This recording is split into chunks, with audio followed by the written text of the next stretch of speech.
spent quite a lot of time in the American South and got spent time with African American community organizations of various kind, and got to know people a lot. And as a result of that, I was invited to go to Birmingham, Alabama to give a keynote address to a group of African American giving circles. And I'd been to Birmingham before, and it was, I was struck by the city was completely deserted in the middle of the day.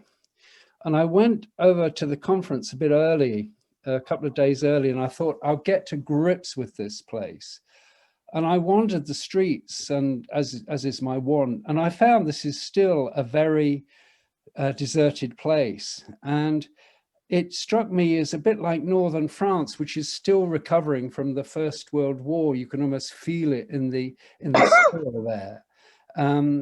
And it's the same with Birmingham, Alabama. It's still recovering from the events of 60 years ago, the early 1960s, when they called it Bombingham, where the white supremacists were attacking African-American people, and so were the police. And one night I was walking through the city, and I saw in the distance this cross, and I knew straight away, I knew what it was. I knew it was the 16th Street Baptist Church, where 4 little girls were murdered by a white racist bomb that was planted there. And I mean, it was the kind of cauldron of the civil rights movement. And Nina Simone wrote a song about the murder of the 4 little girls called Alabama Good Goddamn. But there was another slant on this approach that was taken by Oscar Peterson, and he wrote a piece based on what was the events in the city at that time, and he called it Hymn to Freedom. And I'm going to play it to you now, not by him, but by me. Not such a good version, but it is my version, and it's what I feel, and I feel every note. And what Oscar Peterson did there was to show the importance of dignity, and the civil rights movement had this phrase called stand tall, you stand tall. And the song is infused with love. It rises above the awfulness of the situation to actually find a way of facing things with love, that anger, should not permit anger. So, and I'm going to show you during playing this, it's about 1 minute 57 seconds. I'll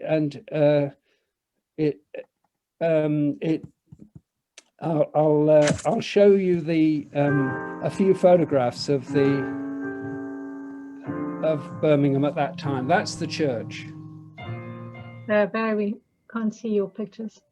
You can't? No, we're seeing the music.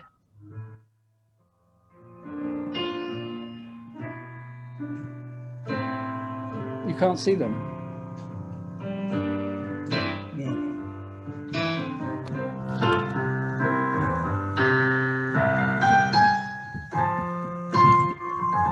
Maybe just... Can you see them now? No, just pause your music and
Well, I'm sorry you didn't get to see the pictures, but I don't know what, that's some technical fault, but maybe we can post them on the website after. Okay, over to you, Tom. Okay, well, thanks very much. Thanks for starting that off with a thoughtful piece. And I'll just give a bit of background because we want to get into the conversation as soon as possible, but it would probably be worth why we're here and what we're about.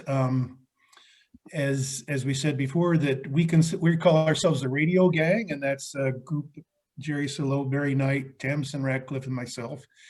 And we started last year a group called Multitudes. We are Multitudes. And the idea was to have conversations and to build dialogues around the issues of the day, with the deep feeling that our responses do not sum up to the whole of the problems, or the whole of our responses do not sum up to the problem. So how can we have the kinds of conversations and bring people together that hopefully from this will emerge a different approach to things and shifts in the way we approach and think about things.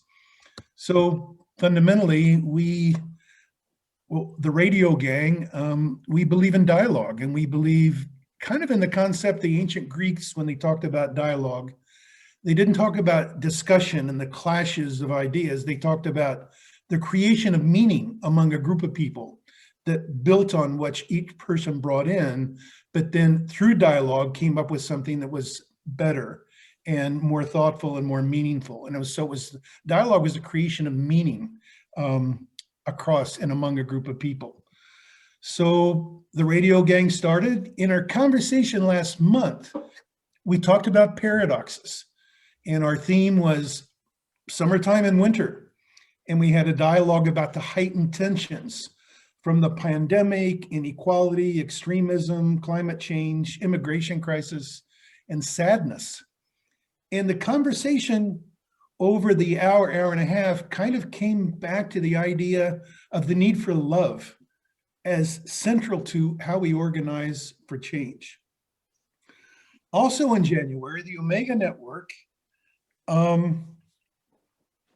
they had a conversation, and they talked about the issues of the day and the predicament that we're faced with. And they centered on a report of 17 scientists and how we might be underestimating the challenges of avoiding a ghastly future. And this conversation also saw the emergence of love as a route to the future.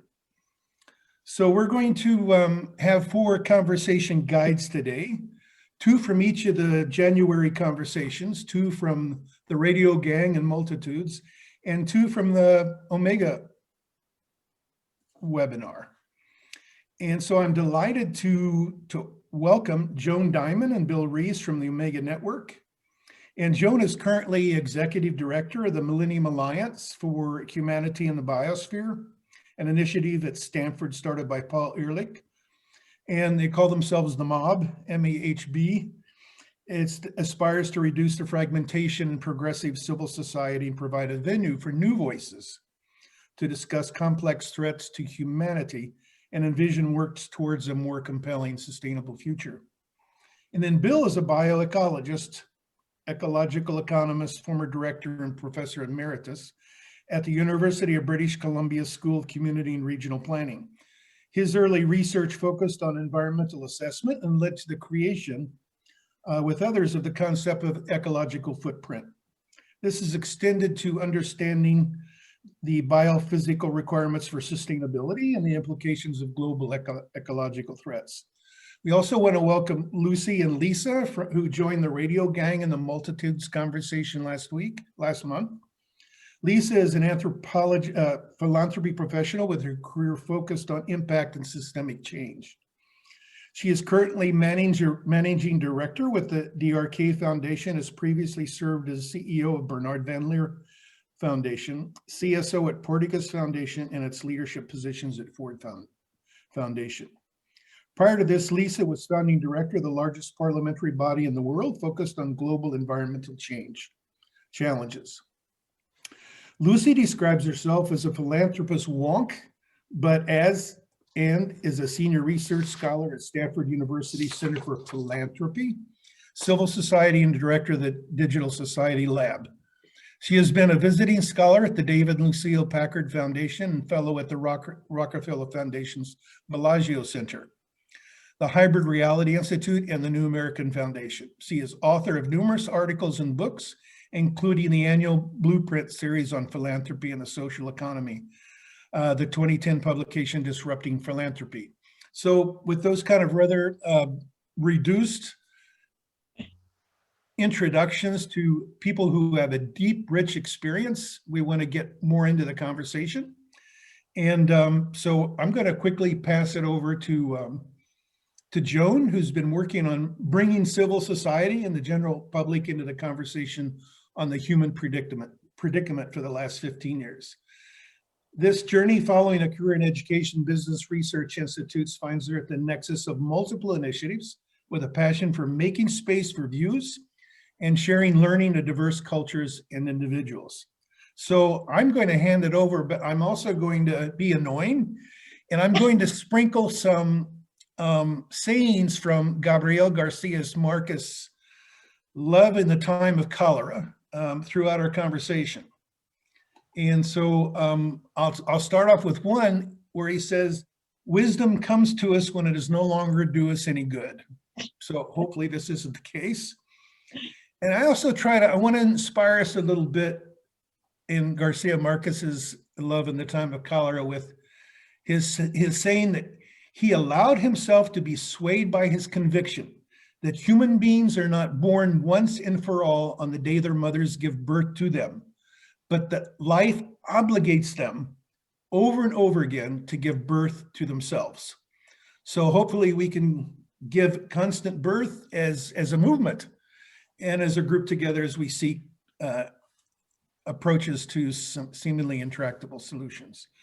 So Joan, tell us more about your thoughts since the Ghastly Future conversation, how love emerged from that, and what do we want to steer away from and avoid, and what future might be different?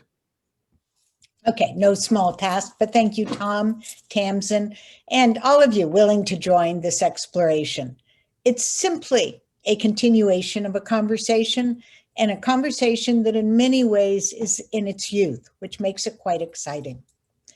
Underestimating the challenge of avoiding a ghastly future evolved out of the frustration of Paul and Ann Ehrlich and colleagues in Australia about why, given the clarity of the science of existential threats facing civilization, response was so inadequate. There was born the paper, and as Tom mentioned, 17 authors came to be involved in it. The conclusion was that, although many understood the many problems, the actual challenge of addressing them in a meaningful and a holistic way was not clear, if existing at all. Now, there are many, many narratives describing the human predicament. Ghastly, my shorthand for the paper, being a concise, science-based, accessible, generally considered user-friendly document. But there are many, many more. Podcasts, warning for governments, organizations that have put together their narratives, open letters to decision makers, academic papers. Generally speaking, they all speak to our minds. Many elites, the public, decision makers, understand the very real threats facing civilization. So step one was to put forth in an accessible way the story, the challenge of avoiding a ghastly future. Step two, which is where we are today in this room, is how do we respond to it? The challenge is described in the paper and is really quite simple. And that's that response requires fundamental systemic change. So how do we meet that challenge? That's the question that everyone in this field is asking now. How do we respond? How do we keep it front and center in our daily lives? And the conclusion is pretty clear. It begins with caring. It has to be important to us. It has to matter. And what is caring? But maybe one shoot from the taproot of human history, of love, of what's important. The force to move beyond the comfort of today. People change, and we are talking about changing human behavior. When there is an emotional driver, we've come to believe, belonging, wanting a better life for our children, sometimes fear, but it's an emotional driver. It has to be personal. Understanding comes from the head, but I believe that, and through my work, that action comes from the heart. We can only redirect the trajectory towards a ghastly future when it matters to us personally. But why is this so hard? And really grossly, kind of crudely, I'm going to put forth two fundamental reasons. We don't know how to deal with our fear of change. We don't know how to replace fear of change with generous aspirations. How do we institutionalize or foster a culture of empathy for others, for all life forms? If we are caring about all life, systemic change becomes possible because our focus is clear. We've got our purpose, we build a plan. Doesn't mean it's easy, but it's clear. How do we teach emotional intelligence? To care, one must be connected to others, to the environment, and to the future. How do we make community good as real, as compelling as individual comfort? Why do those two things bump up against each other? And what has happened to the moral compass, the set of social values which can be a glue for a critical mass to make change? Can we organize for change around values in a big, meaningful way? The second barrier is perceived powerlessness. Over the past decade, we have all seen people become more judgmental, hard on their neighbor, angry. Among recent climate-driven destruction and COVID, things are really bad, and too many feel powerless and vulnerable. Instead of seeing mass movements of compassion, respect for differences, divisiveness has increased, blame, authoritarianism, and fear. Why is this? And as the human predicament intensifies, the sense of powerlessness increases, and powerlessness yields regressive behavior. What is the antidote to powerlessness? So I want to go back to that taproot. It has many shoots. There is no one answer for the human predicament, but room for multiple responses, which, if connected by a set of values, by love for our environment, our neighbor, our future, just might energize society, change human behavior, change our systems, and, hopefully, helpfully help us avoid a ghastly future. Okay, thanks, Joan. That was inspiring. And thanks for people for putting in the chat some questions. We will get back to questions and try to create a conversation and dialogue after the presenters. And Bill, we're going to turn to you. You said on the record something like, people won't save what they do not love. To feel love, they need to be connected. To be connected, they need to love themselves. How did you arrive at the notion of love given your work as a scientist? Well, like almost everything important, it's complicated. What Joan has described is a dilemma that is profoundly important. And basically the solution to it is that we need to rewrite our entire cultural narrative. So I want to put that out there before I get into my own story. First of all, I was raised as a scientist, or at least educated as one. And the sciences are about those things which can be measured in time and space. Most of us here think of us as rational individuals. And I think the idea that human beings act rationally is one of our greatest conceits, really, because most human action that counts comes from a position of passionate engagement. And I think that's really what I mean when I say love. If you are not passionately engaged in protection of nature, for example, it's simply not going to happen. We are not primarily rational. We are actually more emotional and instinctive in our responses to everything. Now, our scientific paradigm has attempted to override that. I was trained as a scientist to avoid any kind of value judgments. The whole purpose of our modern paradigm is to produce facts, facts for analysis. That is the domain of science. But politics is where values come in. And most scientists today are very reluctant to engage in the political debates because it violates this creed that we only deal with reality, the facts at our disposal. Poets are the people who deal with love, poets and other artists. And again, that's not the domain of science.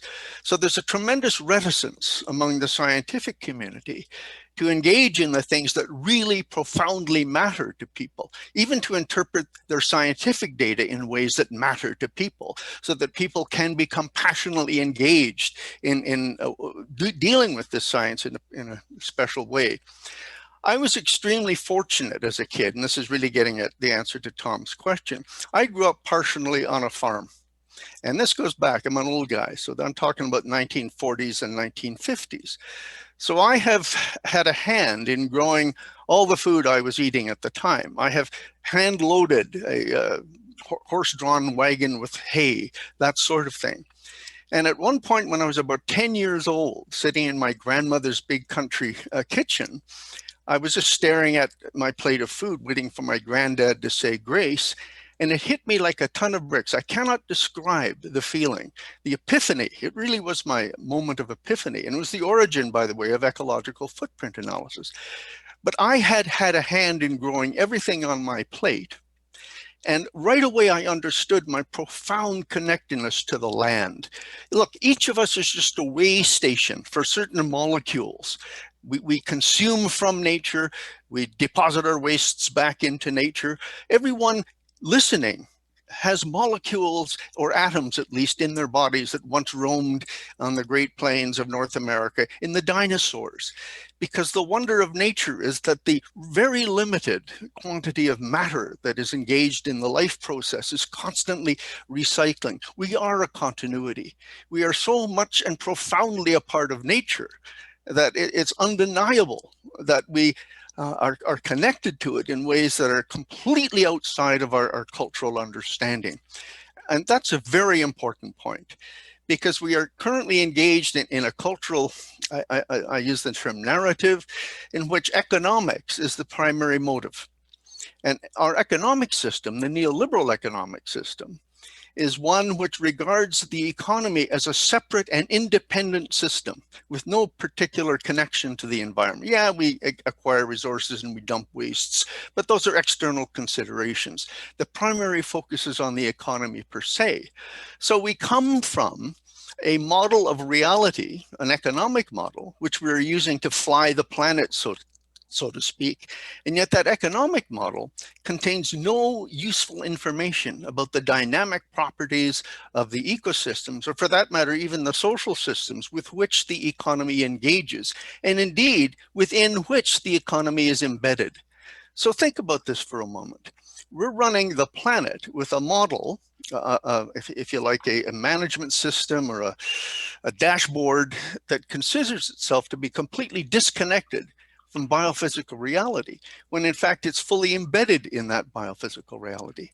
And that becomes a recipe for disaster in and of itself, because there's no overlap between the control system and the systems that we're trying to control.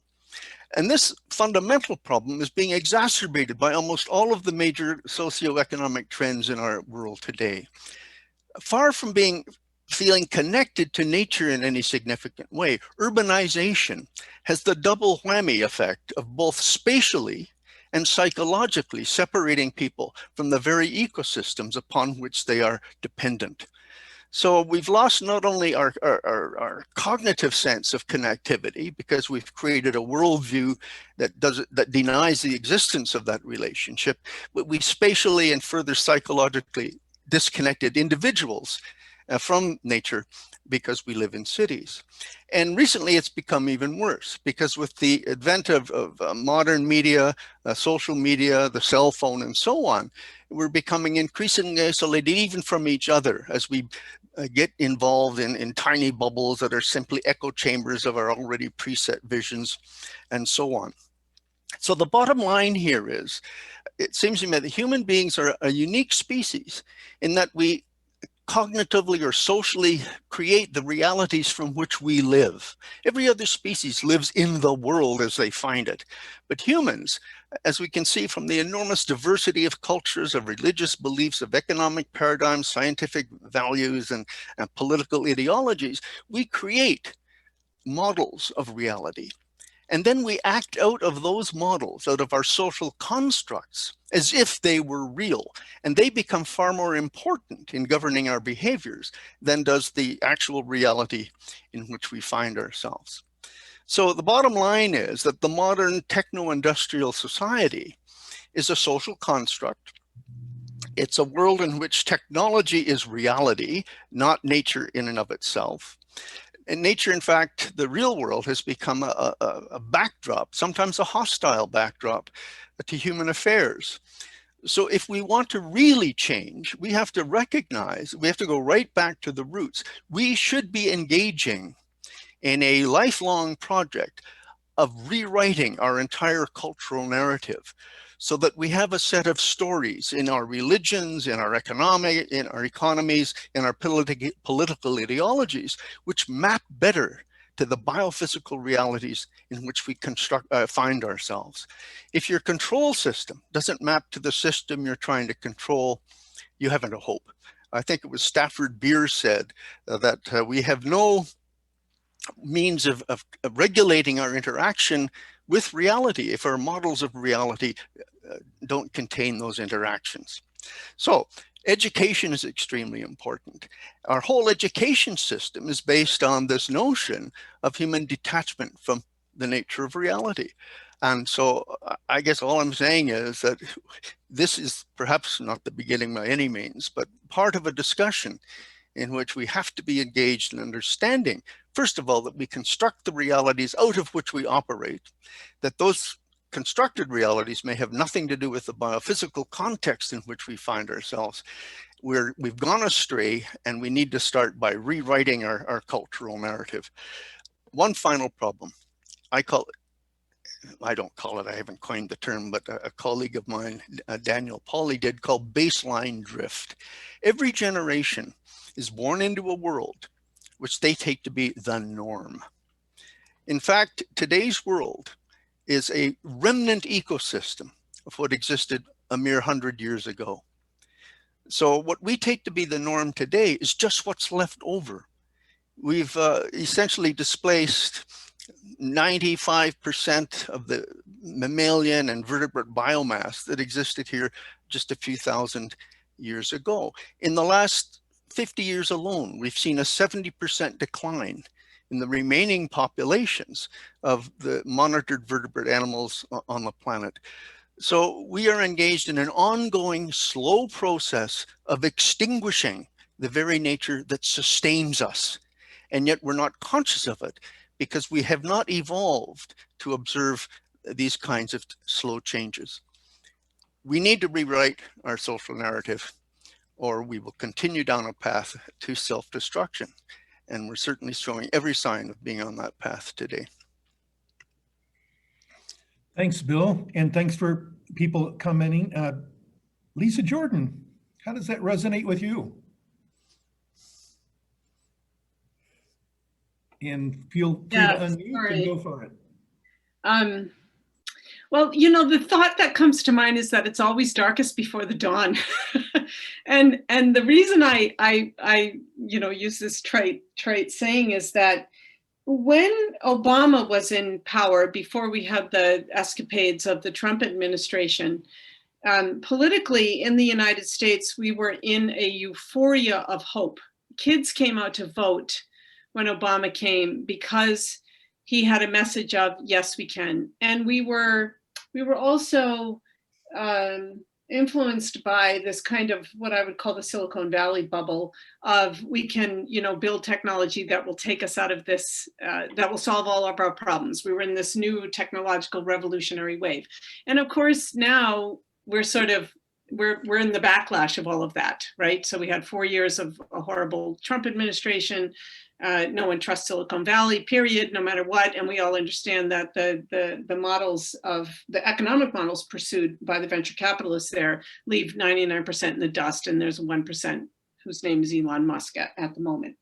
Anyway, and it looks bad. We're in this moment that looks really bad. So I just wonder, you know, what's going to be the next shift that helps us find our equilibrium. And I want to share a few thoughts about that. So in our last conversation together at We Contain Multitudes, we did, Lucy and I and others in the conversation did have this moment of, is it possible to organize around the concept of love? And I've been trying to think about this for a while. And the first thing is, I had a boss at the Ford Foundation 10 years ago, which Barry started with. Actually, it's more than 10 years ago now, but who went into this deep place of personal transformation and remains in that deep place of personal transformation. And that kind of concept of personal transformation is something that people, when they hit their 50s, generally start to think about, if they're going to think about it at all. It doesn't necessarily grab the attention of the 19 and 20-year-olds. So the first thing is, my first question is, if we want to organize around love, do we have to start with a personal transformation? And if so, I think we're doomed. So I'm with William on that we might be doomed. But it's an interesting thing to think about. Do you have to go through that? The next thing that I want to share with the group is that when I was directing the Bernard von Leer Foundation, I took almost all of my science and my wisdom from two sources. One was called Neurons to Neighborhoods, which is a 780-page tome written by a bunch of hard scientists who care quite a bit about what happens with young children's development. And it's very interesting. It was their attempt to talk about the biological science of nurture and nature, and how it's going to, how it should be influencing and impacting policy around how we raise young children. And the second source, which will be familiar to many people who are in this conversation today, was Avishai Margalit, Avishai Margalit, who's an Israeli philosopher who writes about the decent society. And he actually says that there's more urgency in bringing about a decent society than in bringing about a just one. And I know this audience that I'm talking to today, so I'm going to put that to you. Is it possible to have, and is it more urgent to have a decent society, one where there's no humiliation, one where everyone gets to live with dignity? And would you ever juxtapose that against a concept of a just society? So I find his philosophy and his thinking very interesting when we're trying to think about organizing around love. The next source that is in my book club is this new book, which many of you may have read, especially if you are into math or science or Israeli politics, which is, I don't know how to say this word. Barry, you have to help me because it's a math concept. A Pirajon. This is the book by Colin McCann, which tells the story of two men who both lost their daughters to violence across the Israeli-Palestinian divide. It is perhaps the most beautiful book I've read in 20 years' time. And it's out there to help us both grieve for the loss that these two fathers experience on a day-to-day basis, and then be moved by the beauty of the relationship that they have with each other in the midst of terrible violence. And the really interesting thing about this story is it's a true story that has been imbibed with Colin McCann, who is not Israeli or Palestinian's thoughts about conflict in society. It's an absolutely gorgeous story, and I would encourage everybody to read it. And the third thing that's out in the public domain. He didn't tell me that he had left and he was coming. Yeah. So it's Colin McCann, and I'll put it in the chat how to spell a Parijon. Okay, I can't see it anymore.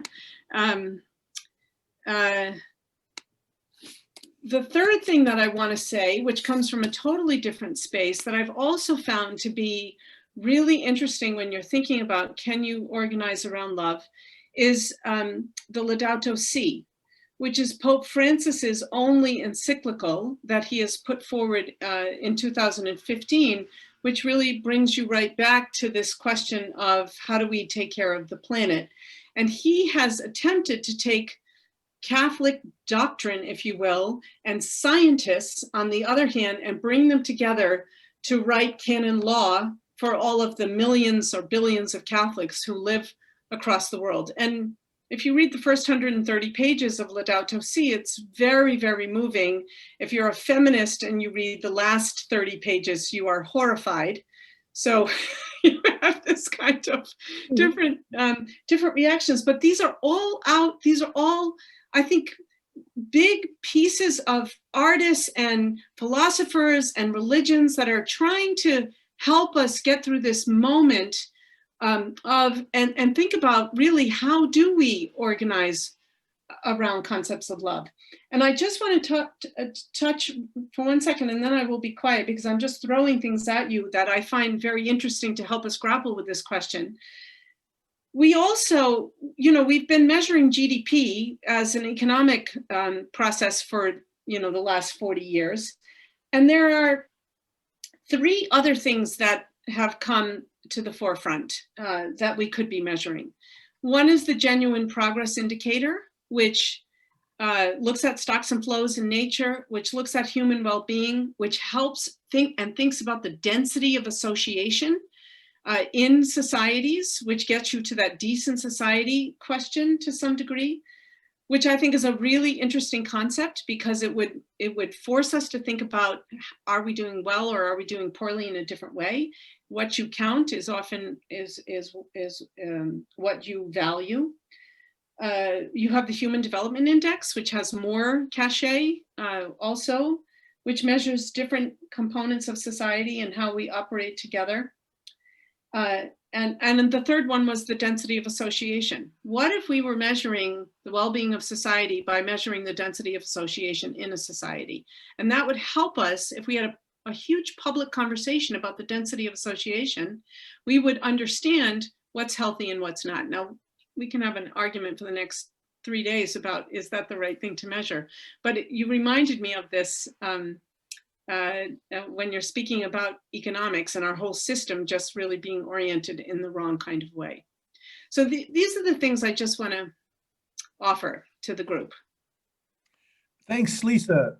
Lucy, would you like to build on that? Oh boy. Good morning, everyone.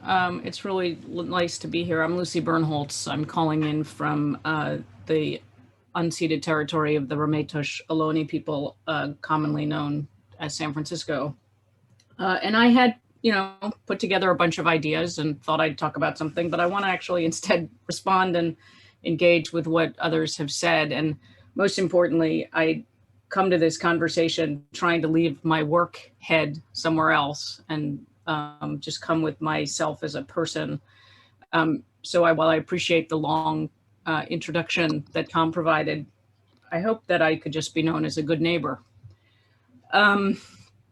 I've been thinking a lot since last month about this idea of organizing around love and seeing love as a political force, which of course is not even, is at the core of Black feminist theory, practice, action. So it's not, I don't want to take any, I'm trying to understand it. I'm not generating it. I'm trying to live it, I should say. And listening to Lisa and William in particular, I'm struck by 2 things. One is that, and this is a question that I might put to the group, because someone has written, actually, I think Frank put this in a back channel, but meant to put it in the full chat, that there doesn't need to be an either or between the personal transformation and the larger transformation. And that's certainly how I understand Black feminist understandings of love as political power, is that you have to both transform at the personal level and at the systemic level. And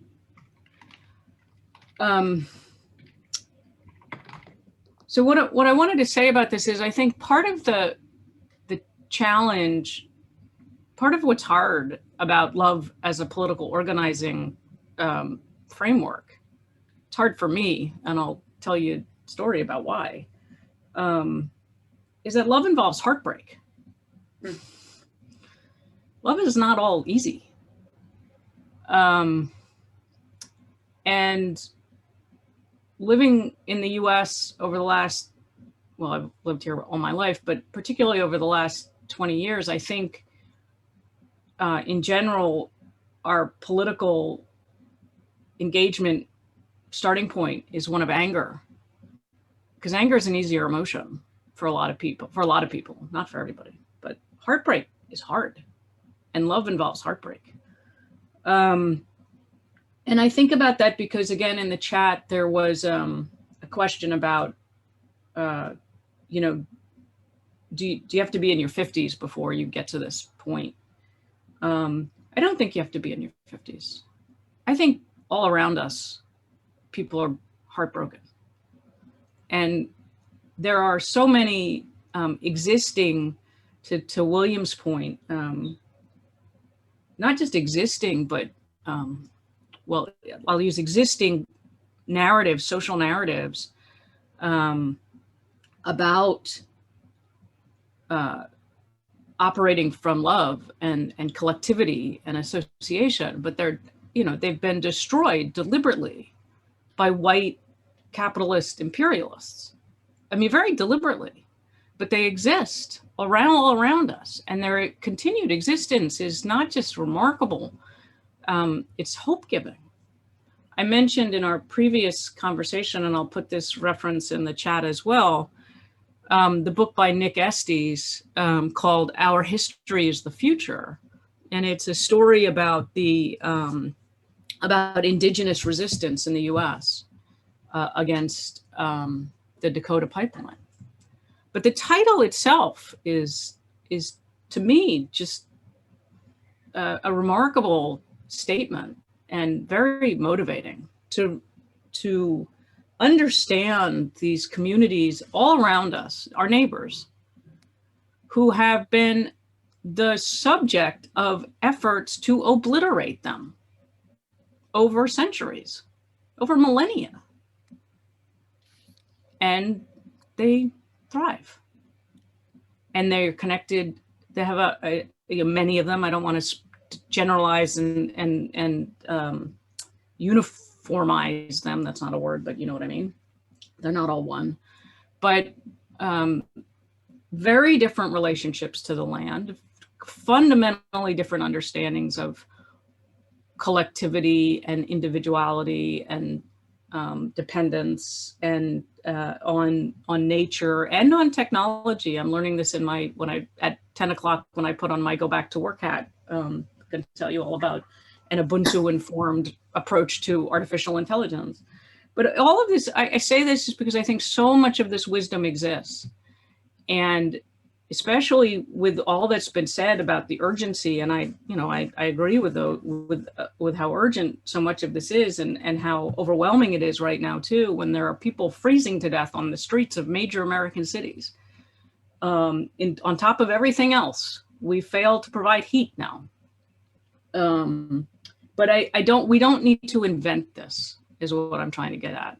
We need to be willing to, and here I'll say me as a white, middle-aged, financially secure, housed, fed, employed woman, I need to be willing to invert, give up, and abandon almost everything I've been taught.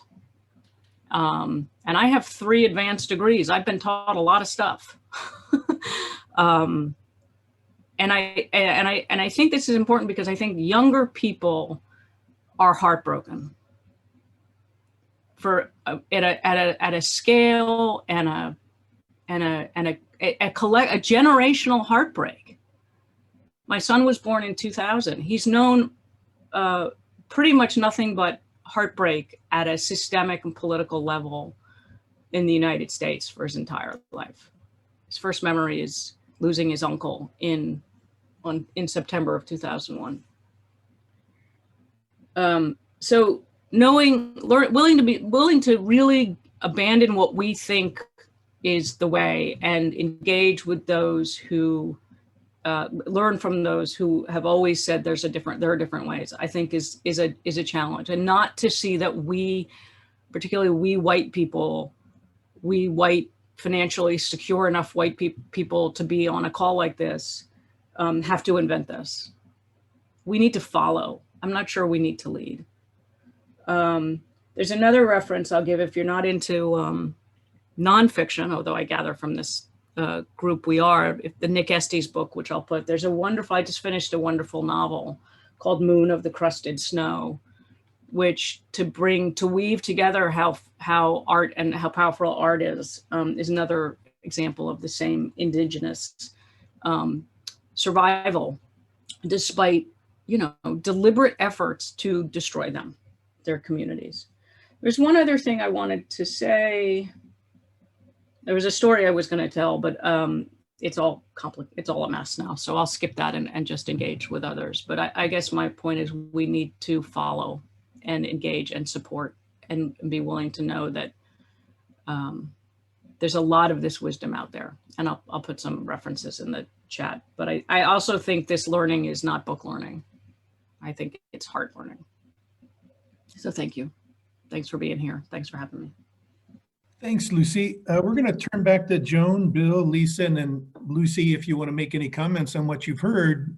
And then we want to open up the conversation to the entire group, and that we should feel willing to pose questions or make comments on what we've heard.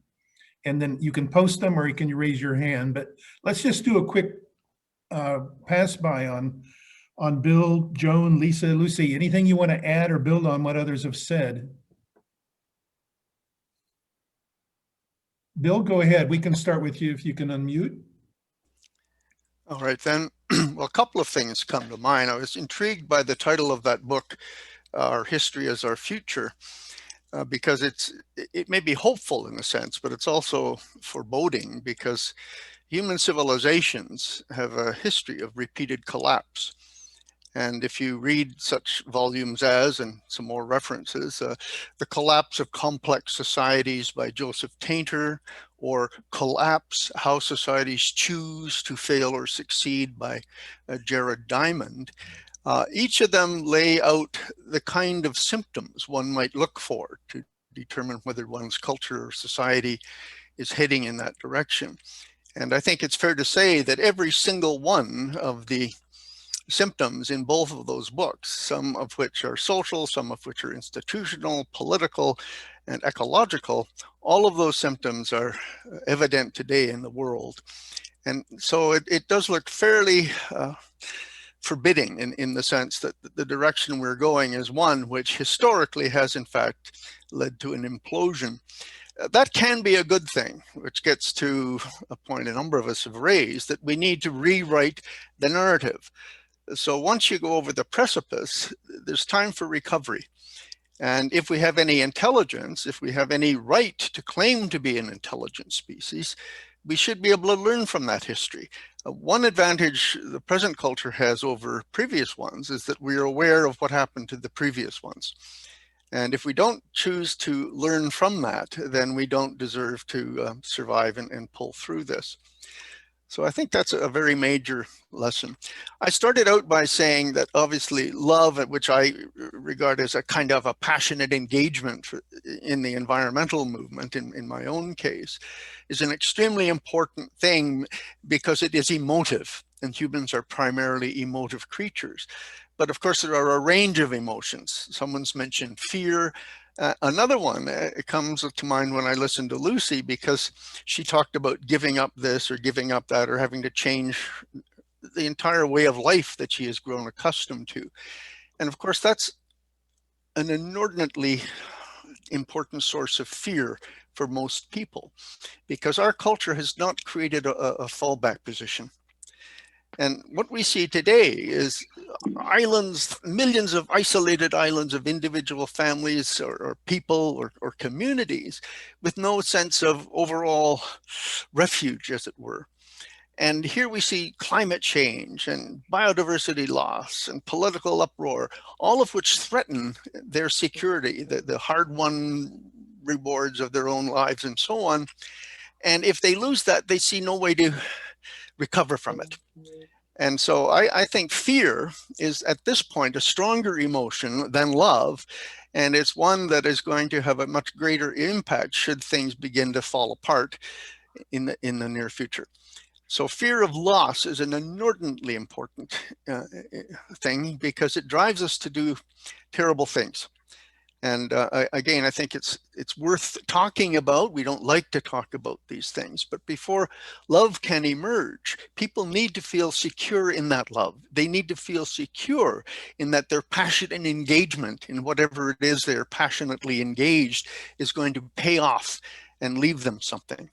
So we need to begin to build right now a foundation so that people who feel threatened in their status quo have something to fall back on. I think, frankly, the democratic socialist countries have done a much better job than this than, say, the United States, where there's much lesser of a safety net or even a kind of cultural narrative around the validity of society as a whole.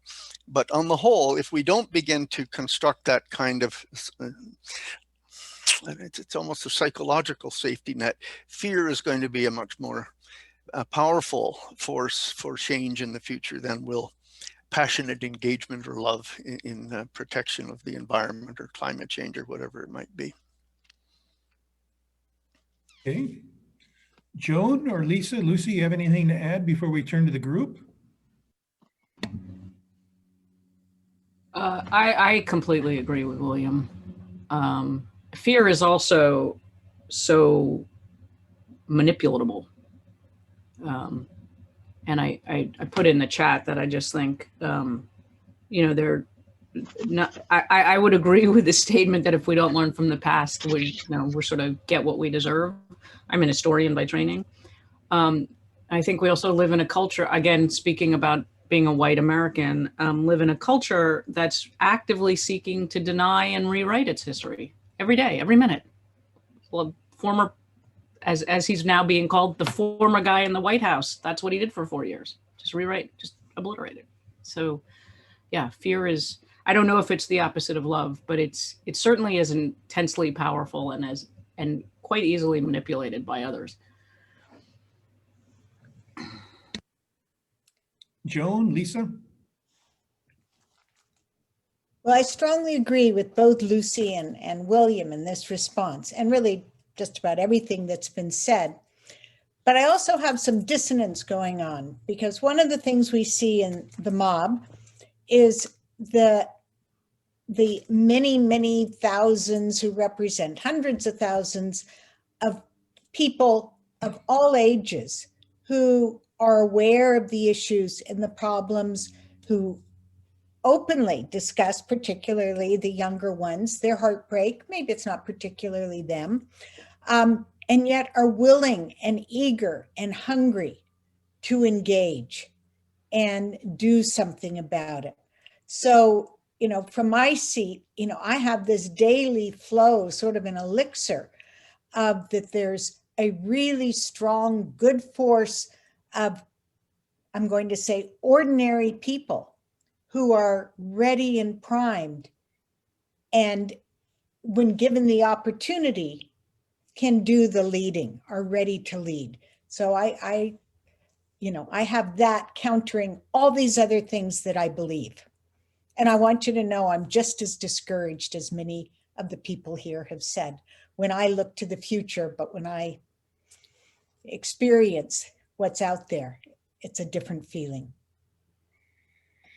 Yeah, Gramsci said that we're torn between the optimism of the spirit and the pessimism of the intellect when we see things, and can't help but feel discouraged, but at the same time, we can and should get through this. Anyone else want to comment? Why don't we open up the conversation to the community, to the group, and feel free to raise your hands. And also, we're recording this for the future, so people should feel free to if they missed a part, that this will be recorded. We will share it. Omega said that they wanted to share it on their website. Multitudes will be sharing this on our website. So, and also feel free to keep your camera on so we kind of feel connected, and don't feel like you have to. If you want to have a bit of privacy and just listen, that's quite okay. But please raise your hand, or feel free to, or either physically raise your hand, or give an indication that you'd like to speak in the chat box, and we can open up. Yeah, Bill, please. It's just an addendum to something Joan said, I guess. It's true that a great number of us are conscious of the difficulties ahead and are aware of the sacrifices we need to make. But I think it's really important also to recognize that as individuals, we don't make those sacrifices.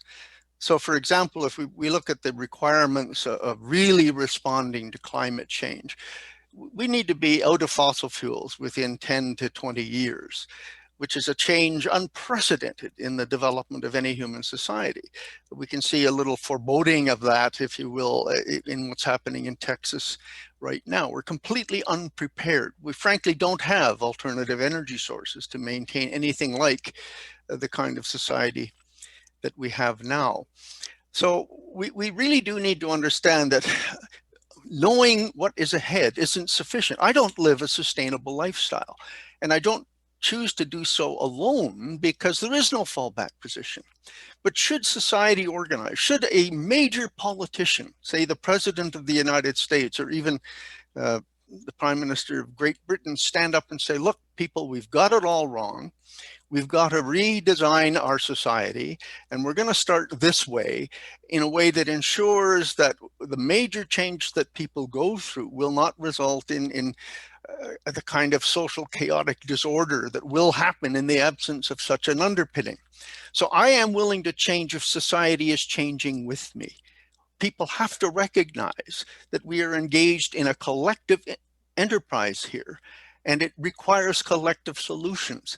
It won't do for each of us to try as individuals to make any significant difference. I can't impose the necessary pollution charges or resource depletion taxes. I can't put in place the needed public transit systems in our cities as an individual.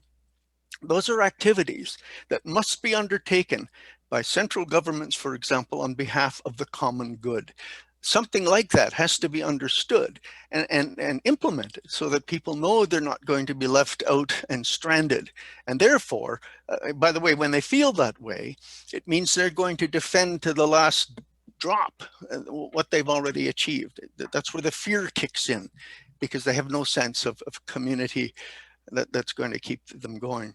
So this is a hugely important issue in a society that is increasingly fractious and disheveled and not able to see organize around a collective vision. And the more social media have tended to divide us and break us up, the less likely it is that we're going to come together in a way that is a salvation or a rescue that any significant number of us are going to pull through with. This theme of disconnection keeps coming up, disconnection from nature, from the planet, and disconnection from each other. Jerry, you had your hand up. Yeah, I mean, I was struck by what William said, and actually thank you all of you for a very, very powerful conversation. My concern is really that if we really want to get the kind of buy-in we're talking about, the experience we've just gone through, or we're still going through with COVID, ought to be an important learning moment for all of us. And obviously what's happening in Texas. Now, I will never forget, I mean, I spent most of my life as a development worker in emergency situations, and I will never forget coming to the United States on a visit just as Katrina happened. And I remember being in Washington and suggesting to somebody that there were some lessons that could be learned from having worked in emergency situations in Africa, where we had to deal. I mean, I was working in Ethiopia during the famine, and one of the biggest problems we had on the ground was that we got all sorts of wonderful stuff sent to us from the United States that was utterly and totally useless. We had to find storage for it. We had to move it. We had to transport it. We had to safeguard it. To my chagrin, my son was born, and he had access to diapers because these diapers had been sent from the States, and there was no way there were enough diapers to be sent to refugee camps. So we had to store things like Weetabix packets and before we actually got rid of them. And we thought that perhaps with Katerina, we could talk about people sending useless things to an emergency, way past their date, totally in an unstructured way. And we went to a couple of organizations that were dealing with the crisis, and they were absolutely offended with the idea that there could be anything learned from outside of the United States. And I remember this person saying to me, please don't come to us with these crazy ideas. We are not interested. We have nothing to learn from outside. I actually said it. And the truth is, this is the moment when there will be lessons that can be learned across the board. So I'll just stop there. Okay. Thanks, Jerry. Any other hands, indications? Frank? Frank, Yes, thank you. Thank you. This has been fascinating, really helpful for me. It seems to me we as a species are about to go through what white supremacy and predatory capitalism have put most of the world through. That we're going to have some really hard times ahead. And indigenous people in this country and indigenous people around the world and Africans and African Americans in this country have been through this. And we have a lot to learn from them as they can help us. Their knowledge, their wisdom, their experience will help us through this if we allow them to lead us through it. Yeah. Okay, thanks, Frank. Anyone else? I'm going to read a phrase from the article, the study on underestimating the challenges of avoiding a ghastly future. It calls for, in Meadows' sense, changing for the rules of the game, right? And it talks about at the end, the gravity of the situation requires fundamental changes to global capitalism, education, and equality, which include inter alia, the abolition of perpetual economic growth, properly pricing externalities, a rapid exit from fossil fuel use, strict regulation of markets and property acquisitions, reining in corporate lobbying, and the empowerment of women. That was the kind of part of the conclusions. Yes, Bill. Yeah, one of the things we haven't talked about, and I think you've touched upon in that quote, Tom, is the inordinate importance of power. And right now, we have to understand that most major so-called democracies seem to be in the grip of corporate power. Certainly the United States, every senator requires $20 million of donations to get elected. Congress people a little less, but the point is that they are bought people. The government has been purchased by the corporate sector. We've seen during the Trump regime, especially, I suppose, but certainly before that, a kind of revolving door phenomenon between regulatory agencies and the corporate sector that they're attempting to regulate, such that the regulations have increasingly tended to either be omitted altogether or favor corporate interests. Ordinary people, there's been a couple of studies that show this, have almost no influence whatsoever over the policy process in Washington or Ottawa or perhaps London and so on. So I think this notion of toxic capitalism is much deeper than most people appreciate, to the extent that governments are largely right now puppets of that capitalism in the West, certainly. And we don't notice because they're such willing puppets that it's not self-evident. until you start thinking and probing a little bit, and in the classic phrase, following the money. But certainly this is a huge problem because the corporate interests and the wealthy who have benefited enormously from this, to the point where, again, in the United States, something like 80% of the increase in national income goes to the top 1%, and the poorest half of the country are worse off than they were 20 years ago. Well, this is an astonishing situation, but it's one that has crept in as the neoliberal dogma has taken over in the last 40 years or so, and it has had the effect of increasing the power of the moneyed elite, who insulate themselves from any likely consequences, literally by building huge mansions and fortified structures against any likely social unrest. So power is important, and we have to really challenge power in a way that we haven't discussed much here today. Okay, thanks.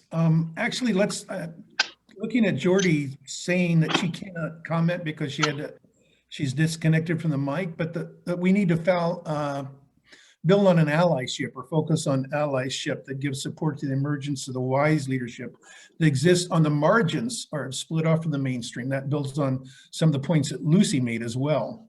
How can we learn from the wisdom of others that aren't heard?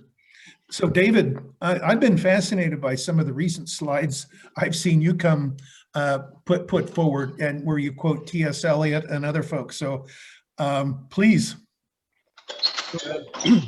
Thank you very much for the opportunity of being with you. Let me just get my microphone in the right place. I've actually got to do, I've got to leave slightly early to go do, I'm doing what I call a book briefing on technology in the future, but with some books about technocracy. Anyway, I just want to point this one out. This is a new book, which follows on from what Bill's just said. It's called Systemic Corruption, Constitutional Ideas for an Anti-Oligarchic Republic, and it's published by Princeton. But what I've been putting in the chat is some insights from a lecture I gave about 10 days ago, which I call Love, Wisdom and Technocracy. And this is that I draw mainly on the thoughts of a Bulgarian sage that none of you will probably have heard of, except for Michael, because I sent him my book on it quite recently, called Peter Dunov, D-E-U-N-O-V, otherwise also known as Beinsa Duno, D-O-U-N-O. And he lived from 1864 to 1944 and in Bulgaria.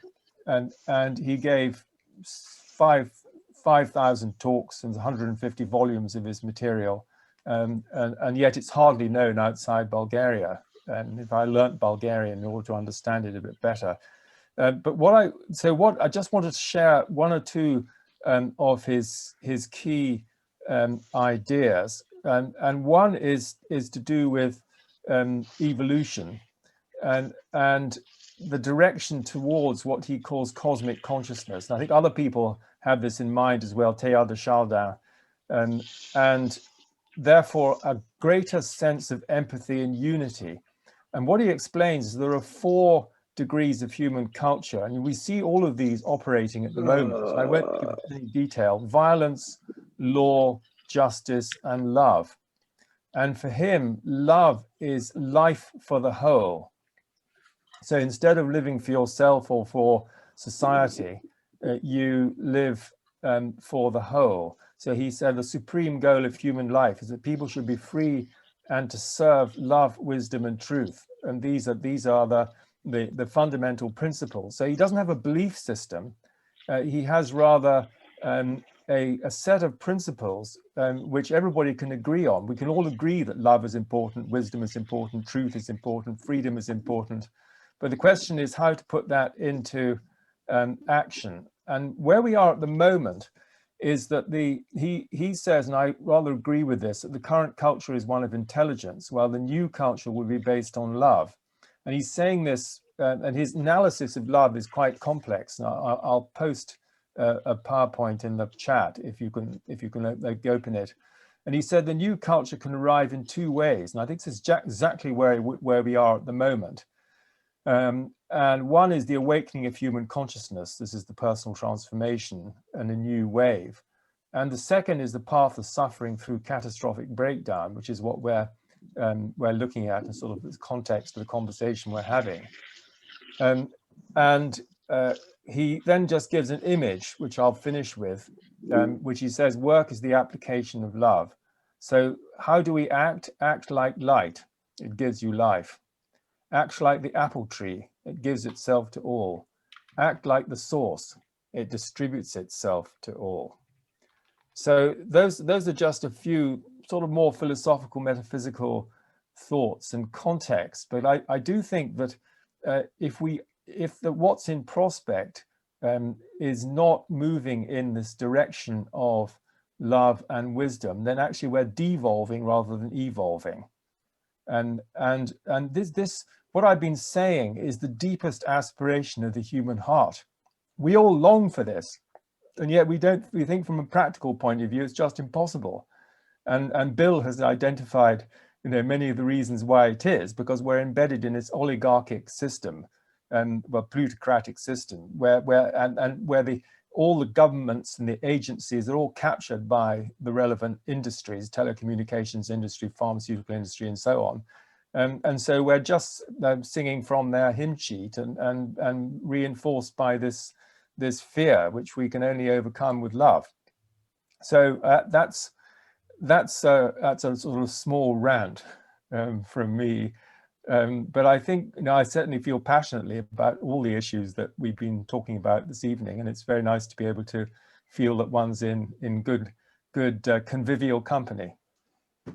Thanks, David. That builds on Lucy's idea too. She mentioned learning of the head and heart learning. I don't think I've heard that phrase before, but that really captures, I think, what we're talking about. Please, anyone else? Any raised hands or voices? Yes, Charles. And unmute, please. Go ahead, Charles. Please unmute yourself.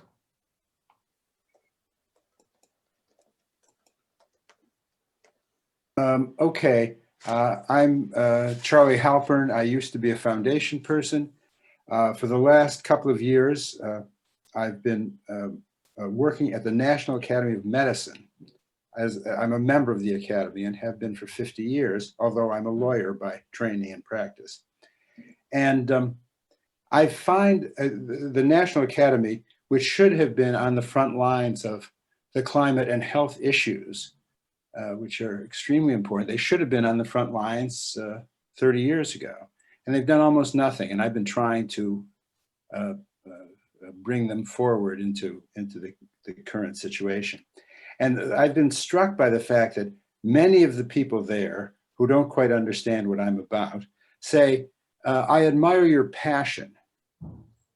And, you know, this is a place where for most of those people, distinguished record in science and health research are the ways you get through the door. And they don't quite know how to engage with the seriousness of the issue, the fact that they really do have some knowledge within their professions that could be directly relevant. But what they lack is passion. And all they can do when they see it is observe it and express a kind of remote admiration. I think it's interesting to me because that has been a kind of a case study of trying to do this work. The other thing that I don't think anyone has mentioned expressly, but I want to bring up the growing importance among many people, particularly young people, of various kinds of mindfulness and meditation, which are Buddhist derived and have been presented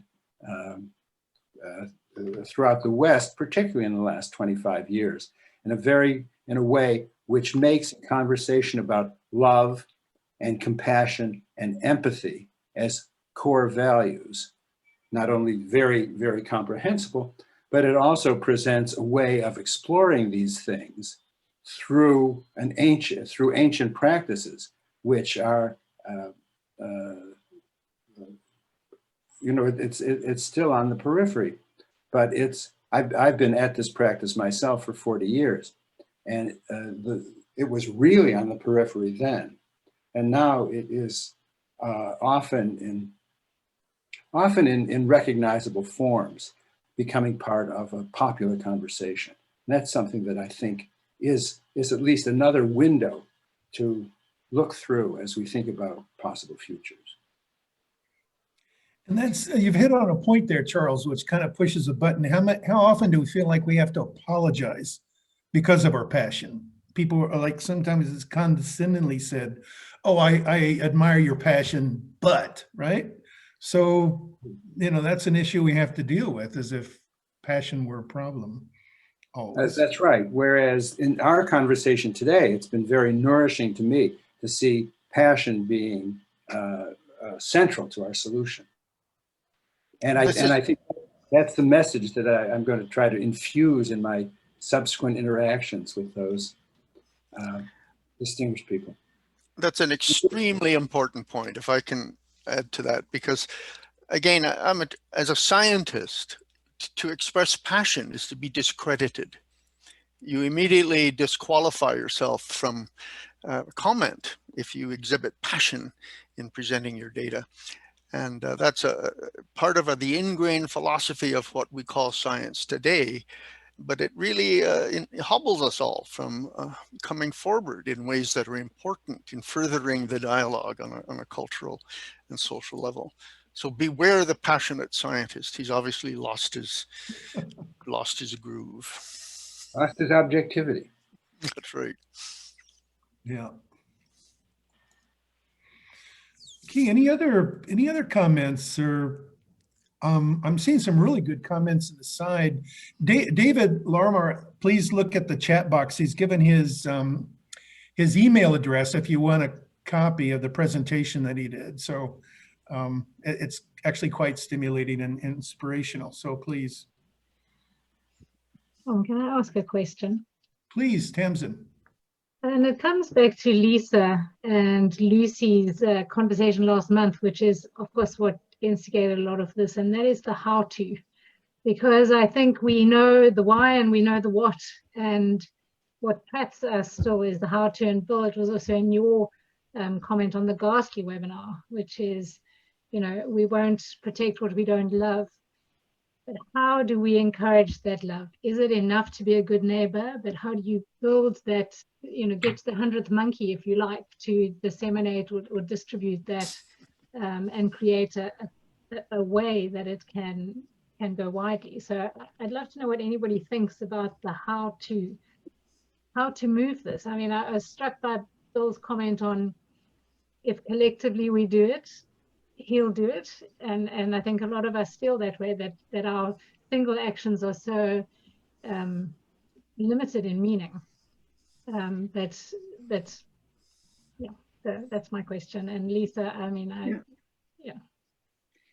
Tom, can I respond to Tamzin's Please do. thought? Because, you know, this is the thing about many of us who are on this call, we're action oriented, right? And I have been trying to think about what are the movements in economy, what are the movements in governance, what are the movements in social movements in the civic space, which we often talk about as the nonprofit space, or now we talk about social enterprises, and we have lost our language of civil society, which I think we need to bring back into our conversations, especially those of us who are still active in philanthropy. So the question is, in every sphere of organizing, what are the possibilities and where are the seeds that we can weave together to create strong associations that are made of love? And then I have to think about this deeply, is Lucy's issue around love not being that pop song. You know, it's a heartbreak. And overcoming the fear of being heartbroken in the public domain, collectively and individually. I mean, that is a very profound thought that Lucy offers us to think about, because I think it is absolutely the case that vulnerability, it's very difficult for people to put that into the public sphere in any way. And it's also what you see, this sort of machismo organizing with that fear which is, you know, it's a reaction to a fear factor. So anyway, that my takeaway question from this really wonderful conversation today is, how do we overcome the fear of heartbreak? And we will be heartbroken, right? As we go forward with any kind of courage and mindfulness and thoughtfulness, we will be heartbroken time and time again. And how do we deal with that, either individually or collectively? But in spite of that, how do we carry on and keep going? Any other comments? I don't know. Yes, please, Catherine. Hi, everybody. Thank you so much for this conversation. I just went to my bookshelf and pulled out one of my favorite books of all time called The Winter Names the Age, a collection of writings by Lillian Smith. Somebody's laughing. It is written, she was an amazing woman in mid-century, Southern woman, white woman, who wrote a lot of, who was very active in fighting racism. The little epigram in the book says, teach us to listen to sounds larger than our own heartbeat that endure longer than our own weeping in the dark. This is a collection of her essays. And I remember reading this years and years ago, that I'm sitting here thinking about what we have to change in ourselves and what has to change in society. And she wrote, this was probably in the 30s or 40s. No, it was a commencement address at Kentucky State College in 1951. Loss of one's old psychic defenses, one's old image of the self, is the price that mankind pays and has always paid for profound cultural change. And this loss is often the cause of the violence that change sometimes brings forth. It is important that we remember that when a man gives up something, even old defenses, he's not going to feel good unless he has something equal or better returned to him. We have two big jobs ahead of us now that profound changes are taking place in our South, now that segregation is crumbling. The first job is to hasten the crumbling, for time is important. Walls are not only falling in the South, they're falling everywhere, and American democracy can win the imagination of the world only by showing the world that within the strongest democracy on earth, all of its citizens have been accepted and given their rights. Our second job is a very important one also, and I stress it here because it is so easy to forget it. We must give back to our people, white and colored, in this time of severe change, something equal to or better than that which is taken away from them. It is a tremendous responsibility, an awesome and fascinating job for our writers and speakers and teachers and leaders to find new words for old, to create new images of ourselves without which we cannot live sane lives, to help men fall in love with new ideals, to find new outlets for the old hates and humiliations. And I just remember reading that, of the profound sense that when you are taking something away, you have to have something to give people to replace it. It's not enough. That's the depth of why critique fails, because critique strips away the old without replacing it with something new. And I think this conversation has been groping toward what is it that we give to people, not just what we take away. And I love pulling a voice from 70 years ago to remind us of that. Thanks, Catherine. I think it's particularly significant that you mentioned bringing on new ideals, values, right? It wasn't necessarily new ideas, but new ideals. What can we aspire to? What can we believe in together that's better and different? Beautiful. Thanks for sharing that. We're coming up close to the hour. Bill, feel free to say something. And if there's no one else, we're going to turn over to Michael, who's going to close for us. Just a very quick support for what Catherine had to say. We are engaged and can't help but be engaged in the social reconstruction of our reality. And we can dismiss the way we live today, but we need what I called earlier, the fallback position. So we need to create scenarios that show the future can be more economically secure, more ecologically stable, more socially just, and create this picture that becomes an attraction. If all you do is scare the wits out of people about the nature of the collapse, that is simply going to cause them to withdraw into that defensive fort. that all of us are currently seemingly digging into. So we need to offer that alternative solution. Final point. Everybody should be familiar with a little book called Brain and Culture by Bruce Wexler, or perhaps George Lakoff's books on, what did he call it? Don't Think of an Elephant. What these gentlemen are emphasizing is that when ideas are repeated over and over and over again, they literally help to form the synaptic circuits of the brain. They create thought patterns that once they are entrenched, we tend to seek out people and situations that reinforce our pre-existing thought patterns, our pre-existing beliefs. And any contradictory information, we tend to reject, forget, or simply abandon. So we are in the process of literally rewiring the way people think about themselves and the future. And we have to do that in a way such that the rewiring is compatible with the true nature of the biophysical environment, as well as the social interactions, the need for belonging, for compassion, for love that people feel. All of the things that our current set of hardwiring has tended to abolish. Somebody said it earlier, we have deliberately constructed a society in which care and compassion, community, and so on has been literally abolished from the political discourse. And so they are no longer part of the way that people think. So Catherine, I thought that was a really helpful intervention. Thank you. That was. Thank you, Bill, Joan, Catherine, Lucy, Lisa, and everyone else. We're going to pass it over to Michael, who's the president and the co-founder of Commonweal, a nonprofit center in Bolinas, California, founded in 1976.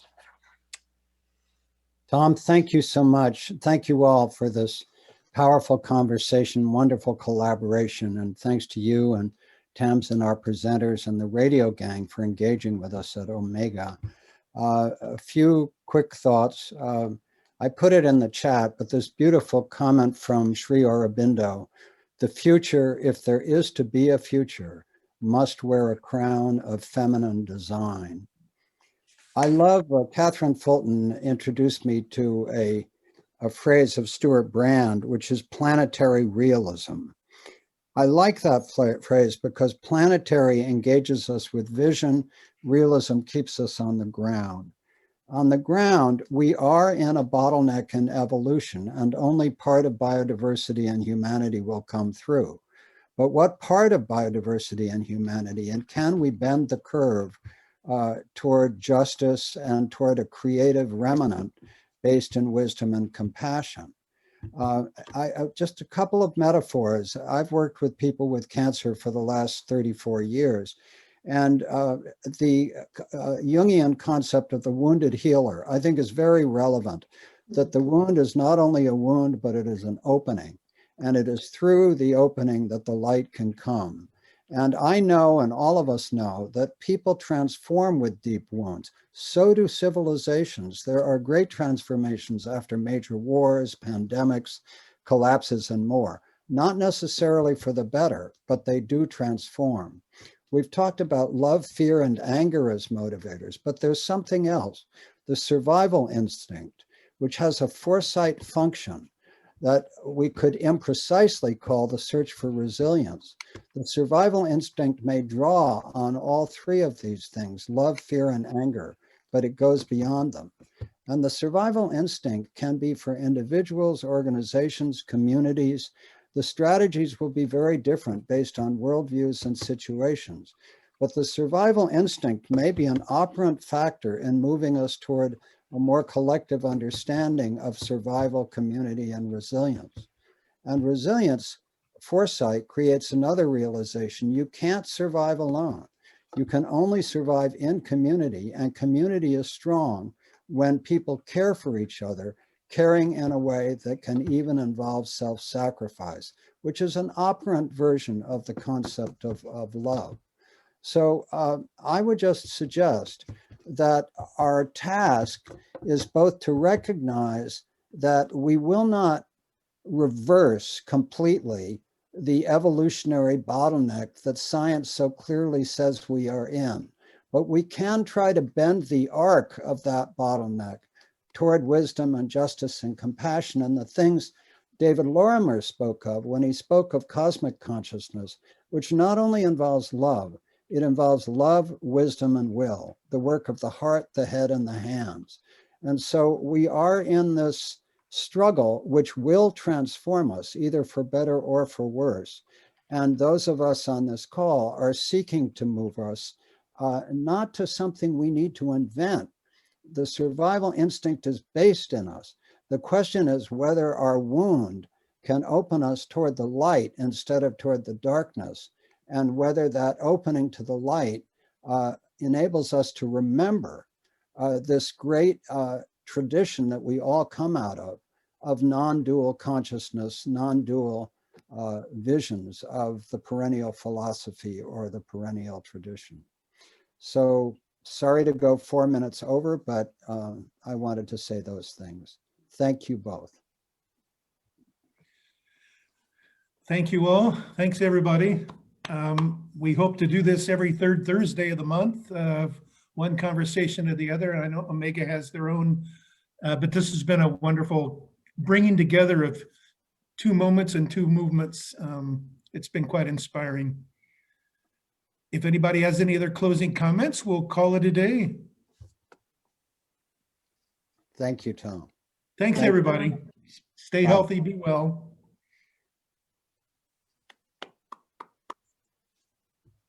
Well done. Well done. Thank you. Good job, everybody. Well, very, very good talks. Very good contributions. Take care. Love you all. Thanks, Bill. You too, Bill. Love you too. Take care. I'm gone. Thank you and take care. Joan, thank you. Thanks Thank you very for much. your part in this.